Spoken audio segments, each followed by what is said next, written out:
Good morning students. कैसे हैं आप सब? बढ़िया हैं। चलिए, बढ़िया रहिए, मस्त रहिए और पढ़ते रहिए। ठीक है बेटा जी। चलिए, तो हम लास्ट क्लास में बात कर रहे थे काय के बारे में, प्रकाश विद्युत प्रभाव के बारे में। काय के बारे में बात कर रहे थे बेटा जी? प्रकाश विद्युत प्रभाव के बारे में लास्ट क्लास में हम लोग बात कर रहे थे। और प्रकाश विद्युत प्रभाव में हमने बात की थी आइंस्टीन के ऊर्जा समीकरण के बारे में। आइंस्टीन का ऊर्जा समीकरण क्या होता था बेटा? आइंस्टीन का ऊर्जा समीकरण होता था अपने पास में, क्या होता था? 1/2 mv²। और v कैसा होना चाहिए? मैक्सिमम होना चाहिए, अधिकतम होना चाहिए, तभी तो गतिज ऊर्जा अधिकतम होगी। तो 1/2 mv² बराबर h इंटू में न्यू माइनस न्यू नॉट। ये अपने पास में क्या था? आइंस्टीन का ऊर्जा समीकरण था। क्या था बेटा? आइंस्टीन का ऊर्जा समीकरण था। जब आइंस्टीन के ऊर्जा समीकरण की हम लोगों ने बात कर ली, तो आगे हम बात करेंगे प्रकाश की द्वैत प्रकृति के बारे में। काय के बारे में बात कर रहे होंगे बेटा जी? प्रकाश की द्वैत प्रकृति के बारे में बात कर रहे होंगे। देखिए, अब प्रकाश की द्वैत प्रकृति की अगर मैं बात करूं, तो प्रकाश की द्वैत प्रकृति का अर्थ क्या है? प्रकाश की द्वैत प्रकृति का अर्थ है सर जी कि प्रकाश कण तथा तरंग दोनों की तरह व्यवहार करता है। प्रकाश कैसे व्यवहार करता है? कण की तरह भी व्यवहार करता है और तरंग की तरह भी व्यवहार करता है। इसीलिए प्रकाश को क्या बोलते हैं? प्रकाश की प्रकृति कैसी होती है? प्रकाश की प्रकृति होती है सर जी द्वैत प्रकृति होती है। कुछ घटनाओं, जैसे मैं बात करूं प्रकाश के परावर्तन की बात करूं, प्रकाश के अपवर्तन की बात करूं, मैं वर्ण विक्षेपण की बात करूं, मैं ध्रुवण की बात करूं, इन सारी परिघटनाओं में प्रकाश तरंग की तरह व्यवहार करता है। काय की तरह व्यवहार करता है बेटा जी? तरंग की तरह व्यवहार करता है। जबकि अगर मैं बात करूं, मैं बोल दूं जीनोन प्रभाव हो गया, मैं बात कर लूं आपकी कॉम्पटन प्रभाव हो गया, इन प्रभावों में जो प्रकाश व्यवहार करता है वो व्यवहार करता है कण की तरह। काय की तरह व्यवहार करता है बेटा जी? कण की तरह व्यवहार करता है। तो प्रकाश कुछ घटनाओं में कण की तरह व्यवहार कर रहा है, जबकि कुछ घटनाओं में तरंग की तरह व्यवहार कर रहा है। इसीलिए हम बोलते हैं प्रकाश की प्रकृति द्वैत होती है। दो प्रकार की प्रकृति प्रकाश प्रदर्शित करता है। आ रही है बात समझ में? क्लियर है? चलिए, तो अगला अपना टॉपिक यही हो जाएगा, प्रकाश की द्वैत प्रकृति। क्या बेटा जी? प्रकाश की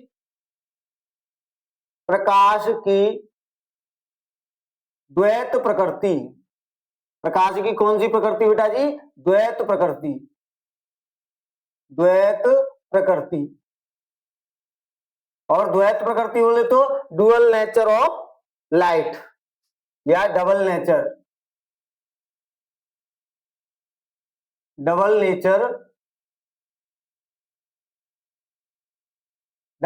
ऑफ लाइट। प्रकाश की क्या बेटा जी? द्वैत प्रकृति की हम लोग बात कर रहे हैं। देखिए किस प्रकार से हम बात करेंगे। यहां से देखिए, मैं कह रहा हूं कि प्रकाश, क्या कह रहे हैं बेटा जी? हम बात कर रहे हैं कहीं की, हम प्रकाश की द्वैत प्रकृति की बात कर रहे हैं। मैं कह रहा हूं प्रकाश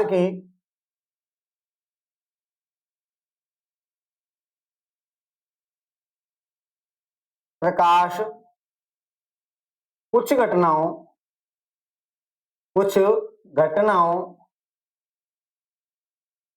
घटनाओं जैसे परावर्तन,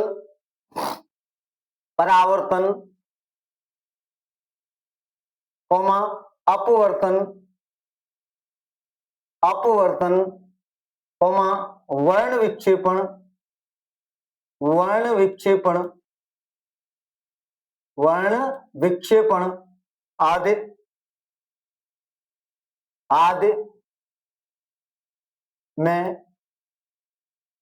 आदि में काय की तरह व्यवहार करता है बेटा जी? तरंग की तरह व्यवहार करता है। काय की तरह? आदि में तरंग की तरह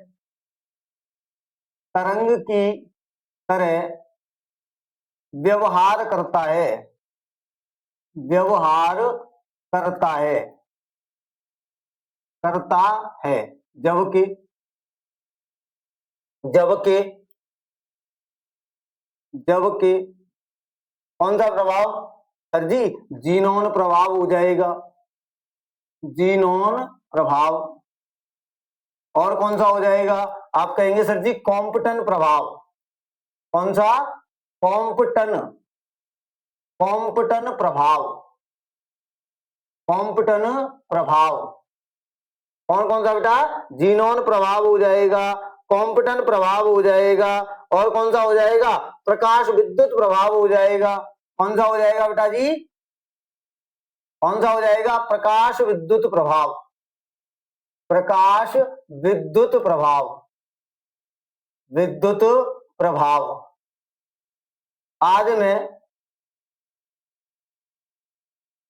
में काय की तरह व्यवहार कर रहा है बेटा जी? आदि में कण की तरह, कण की तरह व्यवहार करता है, व्यवहार करता है, करता है। ठीक है, मैं क्या कह रहा हूं? प्रकाश कुछ घटनाओं जैसे परावर्तन हो गया, अपवर्तन हो गया, वर्ण विक्षेपण हो गया, ध्रुवण हो गया, आदि में काय की तरह व्यवहार करता है? तरंग की तरह व्यवहार करता है। जबकि प्रभाव हो गए जैसे जीनोन प्रभाव हो गया, कॉम्पटन प्रभाव हो गया, प्रकाश विद्युत प्रभाव हो गया, इन घटनाओं में काय की तरह व्यवहार करता है? कण की तरह व्यवहार करता है। काय की तरह व्यवहार कर रहा है बेटा? कण की तरह व्यवहार करता है। अतः अतः कहा जा सकता है, कहा जा सकता है, जा सकता है कि प्रकाश, प्रकाश द्वैत प्रकृति। कौन सी बेटा जी? द्वैत प्रकृति, द्वैत प्रकृति, प्रकृति प्रदर्शित करता है, द्वैत प्रकृति प्रदर्शित करता है, करता है। प्रकाश कैसी प्रकृति प्रदर्शित करता है बेटा जी? द्वैत प्रकृति प्रदर्शित करता है। क्लियर? आ रही है बात समझ में? तो यहां से हम ये कह सकते हैं कि प्रकाश की प्रकृति कैसी होती है? द्वैत प्रकृति होती है। जब प्रकाश की प्रकृति द्वैत होती है तो इसके बारे में एक वैज्ञानिक हुए जिनका नाम था डी ब्रोगली। कौन हुए बेटा जी? डी ब्रोगली हुए। अब डी ब्रोगली ने क्या कहा कि जब प्रकाश तरंग की तरह व्यवहार करता है, प्रकाश काय की तरंग की तरह जब व्यवहार करता है, तो हम इसके लिए एक समीकरण देंगे। क्या देंगे बेटा जी? समीकरण देंगे, और उस समीकरण को बोला जाता है डी ब्रोगली समीकरण। कहीं कहीं पे आपको डी ब्रोगली की जगह पे क्या लिखेगा? द्रव्य तरंग समीकरण। क्या दिखाई देगा? द्रव्य तरंग समीकरण या दे ब्रोगली समीकरण। तो अगला ही अपना टॉपिक होगा, अगला अपना टॉपिक क्या होगा बेटा जी? अगला अपना टॉपिक होगा अपने पास डी ब्रोगली समीकरण। क्या होगा बेटा जी? डी ब्रोगली, डी ब्रोगली समीकरण। या फिर इसको क्या बोलते हैं? या फिर बोलते हैं द्रव्य तरंग, द्रव्य तरंग समीकरण। क्या बोलेंगे बेटा जी? द्रव्य तरंग समीकरण बोलेंगे। डी ब्रोगली समीकरण, या फिर क्या बोलते हैं इसको? द्रव्य तरंग समीकरण बोलते हैं। क्या होता है इसमें? देखिए, अब यहां से अगर मैं बात करूं तो मैं कहूंगा प्रकाश की द्वैत प्रकृति, प्रकाश की द्वैत प्रकृति, द्वैत प्रकृति के संबंध में वैज्ञानिक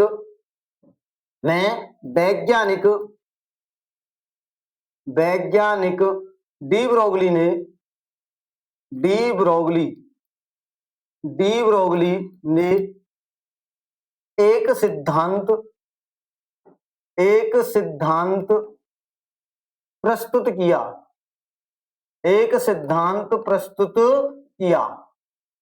क्या किया बेटा जी? एक सिद्धांत प्रस्तुत किया जिसके अनुसार उन्होंने क्या कहा, जिसके अनुसार उन्होंने कहा कि प्रत्येक जो द्रव्य होता है या प्रत्येक द्रव्य जो कण होता है वो सदैव काय की तरह व्यवहार करता है, तरंग की तरह व्यवहार करता है।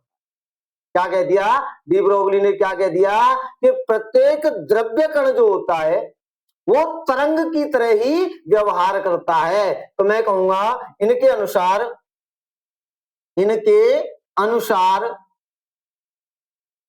अनुसार क्या हो जाएगा बेटा, प्रत्येक द्रव्य कण तरंग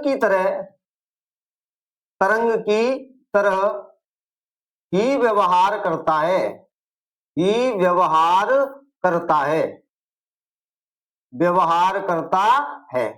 अर्थात मैं बोल सकता हूं, अर्थात बेटा जी मैं क्या कह सकता हूं, मैं कह सकता हूं द्रव्य कण या सूक्ष्म द्रव्य कण, जैसे कौन हो गया, इलेक्ट्रॉन हो गया, पॉजिट्रॉन हो गया।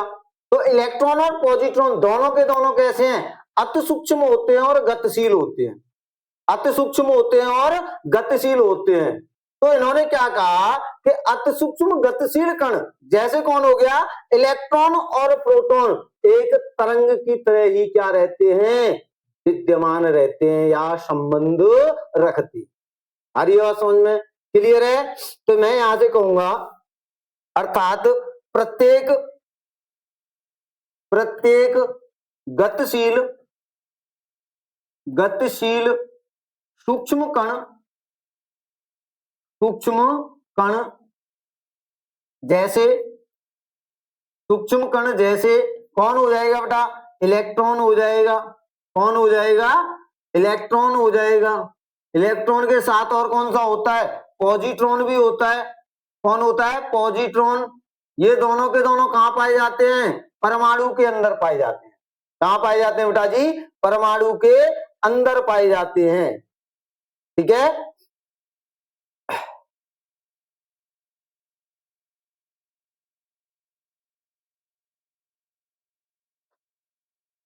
प्रत्येक गतिशील सूक्ष्म कण से क्या होता है बेटा,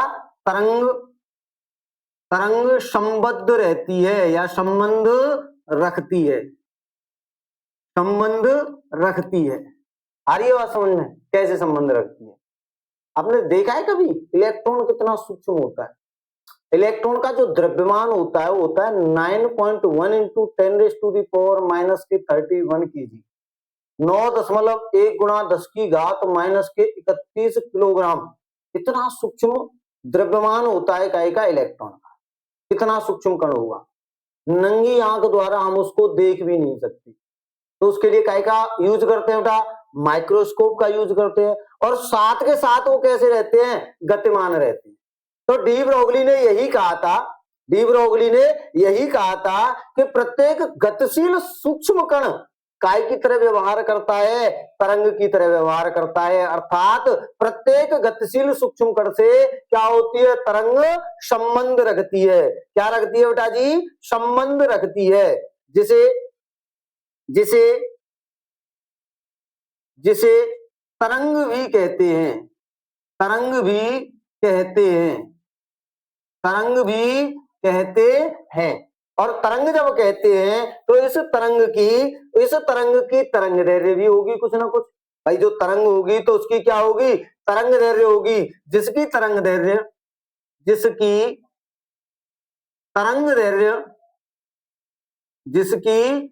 दैर्ध्य लैम्बडा बराबर h/p।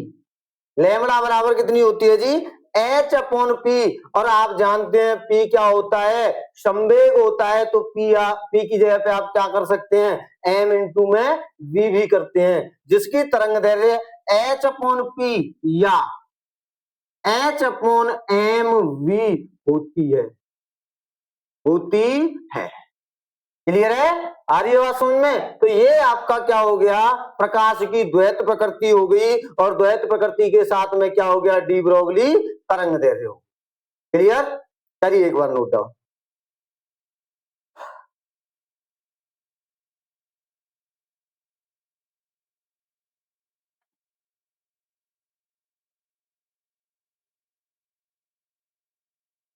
हो गया बेटा, क्लियर है।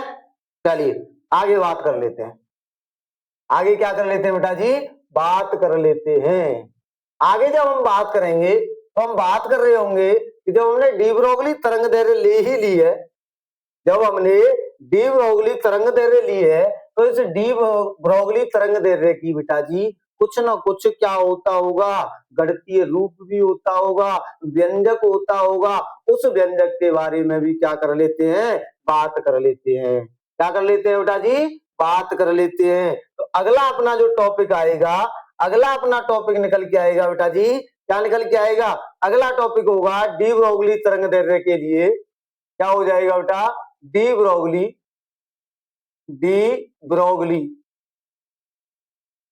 तरंग दैर्घ्य के लिए, तरंग दैर्घ्य के लिए व्यंजक, डी ब्रोगली तरंग दैर्घ्य के लिए हमें क्या देखना है बेटा जी, व्यंजक देखना है। क्या देखना है अपन को, व्यंजक देखना है कि डी ब्रोगली तरंग दैर्घ्य के लिए व्यंजक क्या होता है, क्या इसका फॉर्मूला होता है। ठीक है, देखिए अब मैं अगर बात करूं तो जो तरंग चलती है या जो प्रकाश चलता है वो काय के रूप में चलता है, फोटोनों के रूप में चलता है। और फोटोनों के लिए मैंने आपको बताई थी कि जो ऊर्जा होती है, जो क्या बेटा जी ऊर्जा होती है वो कितनी होती है, तो आपने कहा सर जी ऊर्जा E बराबर, ऊर्जा सर जी E बराबर हमारे पास होती है एच न्यू। क्या होती है, एच न्यू होती है। और आपने एक चीज पढ़ी थी, आपने एक चीज पढ़ी थी 11th क्लास में, कौन सा पढ़ा था, आइंस्टीन का ऊर्जा समीकरण, और वो होता था E बराबर mc²। पढ़ा था कि नहीं हम लोगों ने, पढ़ा है कि नहीं बेटा जी, जब हमने पढ़ा है क्या ये दोनों एक दूसरे के बराबर नहीं होंगे, बिल्कुल होंगे। जब ये एक दूसरे के बराबर होंगे तो इन्हीं की सहायता से हम क्या निकालते हैं, व्यंजक प्राप्त करते हैं डी ब्रोगली तरंग दैर्घ्य के लिए। देखिए मैं कहूंगा, मैं यहां से कहूंगा, क्या कहूंगा, विकिरण में उपस्थित, क्या कह दूंगा बेटा, विकिरण में उपस्थित,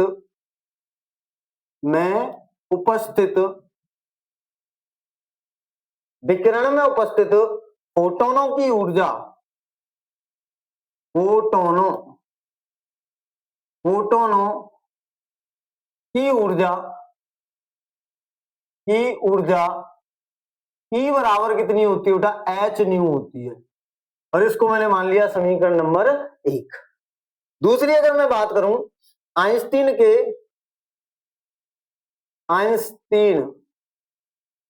का ऊर्जा समीकरण, और आइंस्टीन का ऊर्जा समीकरण होता है E बराबर mc²। आइंस्टीन का ऊर्जा समीकरण क्या होता है बेटा जी, E बराबर mc² होता है। इधर E बराबर एच न्यू है, इधर बेटा जी E बराबर mc² है। तो मैं यहां से ये नहीं कह सकता कि समीकरण 1 और 2 की सहायता लूं, मैं कहूं समीकरण 1 व समीकरण 2 से, समीकरण 1 और समीकरण 2 से मैं बात करूं तो यहां से क्या निकल के आएगा, ये दोनों एक दूसरे के बराबर हो जाएंगे और mc² बराबर निकल के आएगा एच न्यू के बराबर। क्या निकल के आएगा बेटा जी, mc² निकल के आएगा एच न्यू के बराबर। तो यहां से अगर मैं कह दूं कि सर जी m बराबर क्या हो जाएगा, तो आप कहेंगे सर जी c² को इधर ले जाओ तो H new upon c², H new upon c², और इसको मान लिया समीकरण नंबर 3 मान लिया मैंने। क्या मान लिया बेटा जी, समीकरण नंबर 3 मान लिया। क्लियर है, यहां तक कोई बात, किसी के कोई प्रॉब्लम, कोई प्रॉब्लम नहीं। अच्छा एक बात बताओ, एक बात बताइए, मैंने भी आपको बताया था कि संवेग बराबर क्या होता है, तो आपने कहा द्रव्यमान तथा वेग के गुणनफल को ही तो क्या बोलते हैं, संवेग बोलते हैं। द्रव्यमान तथा वेग के गुणनफल को ही हम लोग क्या बोलते हैं, संवेग बोलते हैं। तो मैं यहां से अगर कह दूं फोटोनों का का संवेग, और संवेग को क्या बोलते हैं, P से रिप्रेजेंट करते हैं, और ये बराबर होता है m इंटू वी के, और इसको मान लिया समीकरण नंबर 4। अच्छा, मैं m का मान यहां से उठा के यहां पर रख दूं तो कोई दिक्कत है क्या? कोई दिक्कत नहीं है। तो मैं यहां से क्या करूंगा सर जी, P बराबर m कितना है, m कितना है h new upon C square, और इसमें v की जगह पे आप जब बात फोटोनों की चल रही है तो वेग किसका आएगा, वेग भी सर जी प्रकाश का ही आएगा। तो यहां से इनटू में क्या आएगा c, एक c से एक c गया तो p बराबर कितना आएगा, h न्यू अपॉन c आएगा। p बराबर कितना आ जाएगा बेटा, h न्यू अपॉन c आ जाएगा। क्लियर है, कोई दिक्कत यहां तक? आपने कहा सर जी कोई दिक्कत नहीं है। जब कोई दिक्कत बेटा यहां तक नहीं है तो मैं क्या कह सकता हूं, मैंने निकाल दिया P बराबर एक निकल के आया h न्यू अपॉन c निकल के आया। आ रही है बात समझ में? क्लियर है। चलिए अगली मैं बात कर लेता हूं, पुनः मैं बात कर रहा हूं काय के बारे में बात कर रहा हूं, मैं पुनः बात कर रहा हूं आवृत्ति, मैं पुनः काय की बात कर रहा हूं था, आवृत्ति की बात कर रहा हूं। और आवृत्ति क्या होती है, न्यू होती है। आवृत्ति क्या होती है बेटा जी अपने पास, न्यू। न्यू बराबर क्या होता है, ये होता है सर जी वेग अपॉन तरंग दैर्ध्य। क्या होता है बेटा जी, न्यू बराबर क्या होता है, वेग अपॉन तरंग दैर्ध्य, यानी न्यू बराबर निकल के आएगा c अपॉन लैम्बडा। न्यू बराबर कितना आ जाएगा बेटा, c अपॉन लैम्बडा, और इसको उठा के कहां रख दो, यहां पे रख दो समीकरण नंबर 5 में। इसको मैं क्या करूंगा, पुट इन इक्वेशन, इक्वेशन कौन सी, 5 रख दीजिए बस। कितना आएगा, P बराबर ये आएगा बेटा, देखो h अपॉन सी तो है ही, इनटू में न्यू की जगह पे क्या कर दूंगा मैं, c अपॉन लैम्बडा कर दूंगा। कितना हो जाएगा, c अपॉन लैम्बडा। मैंने कहा c से c तुम जाओ गई, जैसे ही c से c गई तो P बराबर कितना आया, h अपॉन लैम्बडा निकल के आया। P बराबर कितना आ गया बेटा जी अपने पास, h अपॉन लैम्बडा निकल के आ गया। क्लियर है, यहां तक किसी को कोई दिक्कत कोई परेशानी? आपने कहा सर कोई दिक्कत नहीं। अच्छा मैं एक काम कर सकता हूं, आपने कहा क्या काम सर जी? मैंने कहा मैं लैम्बडा को इधर ले जाऊं और P को इधर ले आऊं, क्या निकल के आएगा? आप कहेंगे सर जी लैम्बडा बराबर ये उधर जाएगा तो कितना हो जाएगा, h अपॉन P हो जाएगा। बोलो होगा कि नहीं होगा? आपने कहा बिल्कुल होगा सर जी। इसमें क्या है, इसको इधर ले जाओ, इसको वहां ले आओ। जैसे इसको लेके गए, अब एक बात सुने, मैं कह रहा हूं P बराबर हम जानते हैं, वी नो दैट, हम जानते हैं कि, क्या जानते हैं बेटा जी, हम जानते हैं, क्या जानते हैं कि सर जी P बराबर तो कितना होता है, P बराबर तो कितना होता है, P बराबर होता है सर जी mv, P बराबर कितना होता है, mv होता है। बस रख दो, कितना निकल के आएगा? आपने कहा सर जी ये निकल के आएगा लैम्बडा बराबर कितना हो जाएगा, h अपॉन m इंटू में v हो जाएगा। और यही जो समीकरण निकल के आया है, इस समीकरण को ही हम लोग क्या बोलते हैं, इस समीकरण को ही सर जी हम डी ब्रोगली तरंग दैर्ध्य का समीकरण बोलते हैं। इसी को तो क्या बोलते हैं, डी ब्रोगली तरंग दैर्ध्य का समीकरण बोलते हैं। भाई तरंग दैर्ध्य लैम्बडा हो गई, तो डी ब्रोगली तरंग दैर्ध्य लैम्बडा बराबर h अपॉन mv। जहां h क्या होगी, बेटा जी, तो आप कहेंगे h हो जाएगा अपने पास प्लांक नियतांक। क्या हो जाएगा, प्लांक नियतांक। v क्या हो जाएगा, v हो जाएगा कण का वेग, m क्या हो जाएगा, कण का द्रव्यमान, कण का क्या होगा बेटा जी, द्रव्यमान। और लैम्बडा क्या होगा, लैम्बडा होगी सर जी, लैम्बडा होगी अपने पास डी ब्रोगली तरंग दैर्ध्य होगी। डी ब्रोगली क्या होगी बेटा जी, तरंग दैर्ध्य। क्लियर? आ रही है बात समझ में? यहां तक किसी को कोई डाउट, कोई दिक्कत, कोई परेशानी नहीं है? करिए एक बार नोट डाउन।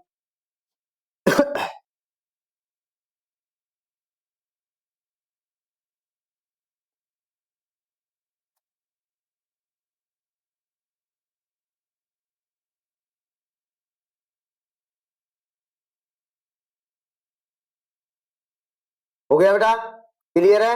चलिए, जैसे ही हमने ये किया तो मैंने आपको बताया था कि इस क्लास में हम लोग क्या करने वाले हैं। इस क्लास में बेटा जी हम इस अध्याय को अर्थात ऑप्टिक्स को पूर्ण रूप से क्या कर रहे होंगे, समाप्त कर रहे होंगे। इसमें दो टॉपिक और बच रहे हैं।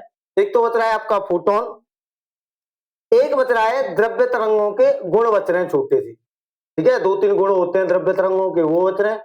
और क्या बच रहा है अपने पास? और कुछ नहीं बच रहा है। तो इसी को क्या कर रहे होंगे, अब हम समाप्त करने की ओर बढ़ रहे हैं। तो नेक्स्ट अपना अगला जो टॉपिक होगा बेटा जी, तो अगला अपना टॉपिक होने वाला है, क्या होने वाला है? अगला टॉपिक होने वाला है फोटोन, है ना?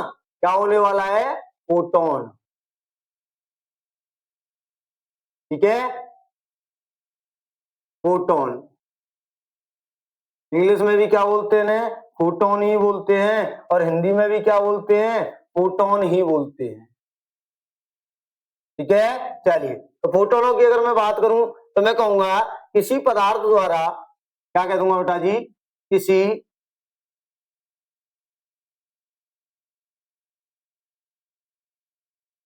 किसी पदार्थ द्वारा, किसी पदार्थ द्वारा, पदार्थ द्वारा, किसी पदार्थ द्वारा ऊर्जा का उत्सर्जन या अवशोषण द्वारा ऊर्जा का उत्सर्जन या अवशोषण, उत्सर्जन या अवशोषण, या अवशोषण, अवशोषण सतत न होकर, अवशोषण सतत न होकर, न होकर ऊर्जा के छोटे छोटे, ऊर्जा के छोटे छोटे, छोटे छोटे बेटा बंडलों या पैकेटों, छोटे छोटे बंडलों या पैकेटों, या बंडलों या पैकेटों में, पैकेटों में होता है, होता है, जिन्हें जिन्हें फोटोन कहते हैं, जिन्हें फोटोन कहते हैं। क्या कहते हैं बेटा जी? जिन्हें फोटोन कहते हैं। बात सुने, ये कह रहा है कि जो ऊर्जा आ रही है, जो प्रकाशिक ऊर्जा आ रही है, वो प्रकाशिक ऊर्जा सतत, भाई प्रकाशिक ऊर्जा को या तो उत्सर्जन कर रहा होगा, कोई निकाल रहा होगा, या अवशोषण कर रहा होगा, ग्रहण कर रहा होगा।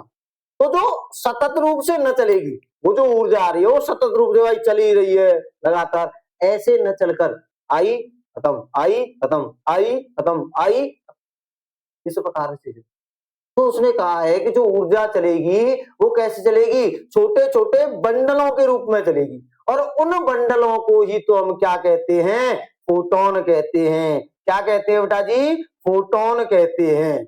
अब यहां से फोटोनों के रूप में कुछ की पॉइंट वो पूछ लेता है। क्या पूछ लेगा?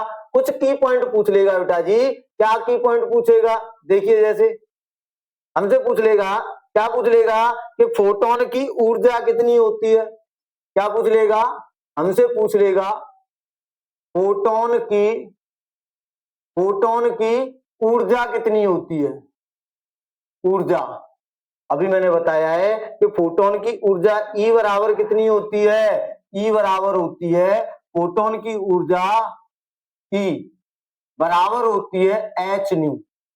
कितनी होती है बेटा जी? एच न्यू होती है। और एच न्यू को हम ये भी बोल सकते हैं एच सी अपॉन लेमड़ा होती है। कितनी होती है बेटा जी? एच सी अपॉन लेमड़ा। दूसरे पॉइंट की बात कर लो, दूसरे पॉइंट की मैं यहाँ पे क्या कर लेता हूं, बात कर लेता हूं। वो आपसे पूछ ले, क्या पूछ ले, फोटोन का विराम द्रव्यमान कितना होता है। क्या पूछ ले, फोटोन का विराम द्रव्यमान कितना होता है। तो आप कहेंगे सर जी फोटोन का विराम द्रव्यमान शून्य होता है। विराम द्रव्यमान m बराबर कितना होगा, शून्य होगा। ध्यान रखना, विराम अवस्था में फोटोनों का द्रव्यमान कितना होता है, शून्य होता है। क्लियर, आ रही है बात समझ में। चलिए तीसरी पॉइंट यहीं से वो पूछ ले, क्या पूछ ले, फोटोनों की गतिज ऊर्जा के बारे में पूछ ले। काय के बारे में बेटा जी, गतिज ऊर्जा के बारे में पूछ ले। तो फोटोनों की गतिज ऊर्जा यानी kinetic energy of photons, kinetic energy of photons अगर हमसे पूछ ले तो ध्यान रखना कितनी होती है, ये होती है एच न्यू अपॉन सी स्क्वायर। कितनी होती है, एच न्यू अपॉन सी स्क्वायर। क्लियर है। तो ये हमने काय के बारे में बात कर ली बेटा, ये हमने बात कर ली आज फोटोनों के बारे में। ठीक है, लास्ट टॉपिक के ऊपर हम बात करते हैं और लास्ट टॉपिक है हमारे पास द्रव्य तरंगों के गुणधर्म। काय के बारे में बात कर रहे होंगे, हम बात कर रहे हैं बेटा द्रव्य तरंगों के गुणधर्म,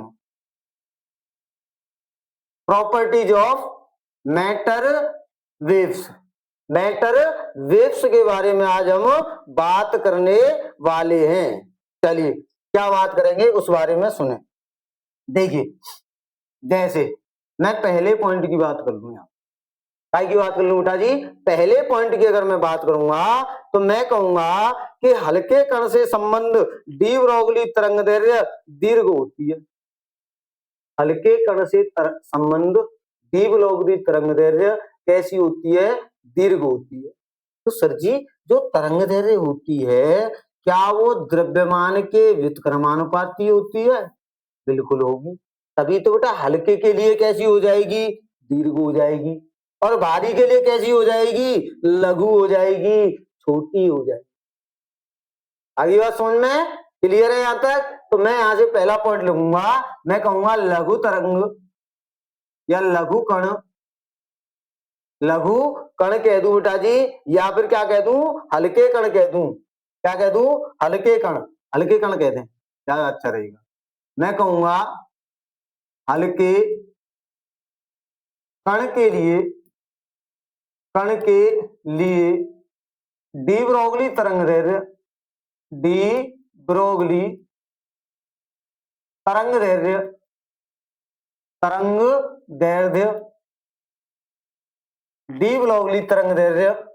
कैसी होती है बेटा, दीर्घ होती है,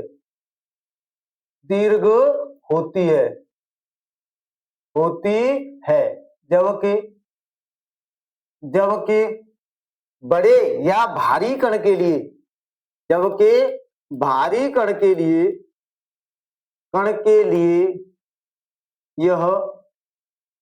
यह लघु होती है। लघु मतलब छोटी होती है, लघु होती है।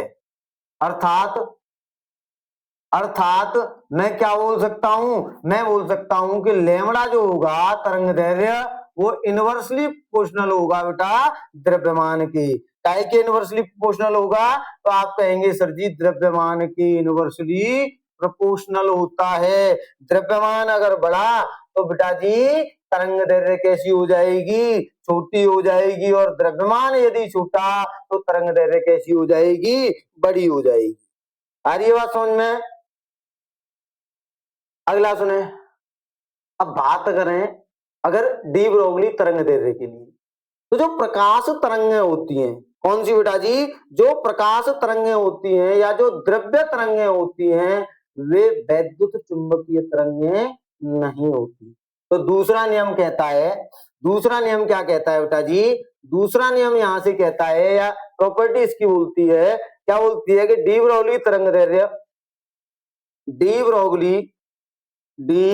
ब्रोगली तरंग दैर्ध्य, तरंग दैर्ध्य, डी ब्रोगली तरंग दैर्ध्य, विद्युत चुंबकीय, विद्युत चुंबकीय, विद्युत चुंबकीय तरंगें, तरंगें नहीं होती, नहीं होती, नहीं होती हैं। बस ये दो नियम या दो गुण आपको काई के लिए, डी ब्रोगली तरंग दैर्ध्य के लिए याद रखनी है। क्लियर है? आ रही है बात समझ में? चलिए, तो ये हो गया बेटा आपका अध्याय समाप्त। परंतु अध्याय समाप्त करने से पहले एक दो नोट पॉइंट मेरी दिमाग में आ रहे हैं, उन्हें मैं आप लोगों को क्या कर देता हूं, लिखा देता हूं। क्या लिखा देता हूं? एक दो नोट पॉइंट लिखा देते हैं। देखिए, जो द्रव्य तरंगों का, जो द्रव्य तरंगों का बेटा जी प्रैक्टिकल सत्यापन किया था, प्रायोगिक सत्यापन जो किया था, वो किसने किया था? तो कभी कभी पूछ लेता है, ये किया था, एक तो आपके वैज्ञानिक थे डेविसन और एक थे वैज्ञानिक जर्मन। कौन थे? एक तो डेविसन थे और एक कौन थे? जर्मन थे। इन दोनों ने द्रव्य तरंगों के प्रायोगिक सत्यापन या द्रव्य तरंगों का प्रायोगिक सत्यापन किया था। तो पहला नोट पॉइंट मैं यही लिख देता हूं। क्या लिखूंगा बेटा? मैं कहूंगा कि द्रव्य तरंगों का प्रायोगिक सत्यापन, प्रायोगिक सत्यापन किस किसने किया था बेटा? एक तो थे डेविसन और एक डेविसन हुआ, दूसरे कौन थे? जर्मर ने किया था।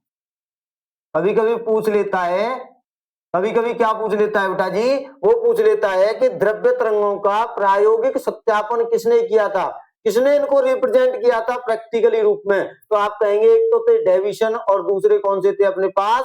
जर्मर थे। ठीक है, आ रही बात समझ में? क्लियर है? देखिए, अगली मैं बात करूं, अगली अगर आपसे कोई पूछ ले कि प्रकाश विद्युत प्रभाव का सर्वप्रथम, प्रकाश विद्युत प्रभाव का सर्वप्रथम, ऐसे कह सकते हैं, प्रकाश विद्युत प्रभाव की खोज सबसे पहले किसने की थी? बताइए, प्रकाश विद्युत प्रभाव की खोज सर्वप्रथम किसने की थी? तो आप मुस्कुराते हुए कहेंगे कि सर जी इसकी सर्वप्रथम खोज तो हर्टज नाम के वैज्ञानिक ने की। किसने की थी? हर्टज नाम के वैज्ञानिक ने। परंतु इसका प्रायोगिक प्रदर्शन जो किया था, काय का बेटा जी? प्रकाश विद्युत प्रभाव का प्रायोगिक प्रदर्शन जो किया था वो किसने किया था? वो किया था लेनार्ड और मिल्कन ने। किसने किया था? लेनार्ड और मिल्कन ने। ठीक है, तो अगला दूसरा जो नोट पॉइंट हो जाएगा, वो दूसरा नोट पॉइंट होगा बेटा जी, मैं कहूंगा प्रकाश विद्युत प्रभाव, फोटो इलेक्ट्रिक इफेक्ट, प्रकाश विद्युत प्रभाव का की सर्वप्रथम खोज हर्टज नाम के या हर्टज ने की थी। परंतु इसका प्रायोगिक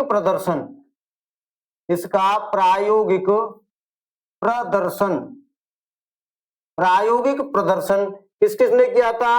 एक तो थे आपके पास में कौन बेटा? लेनार्ड, प्रायोगिक प्रदर्शन लेनार्ड,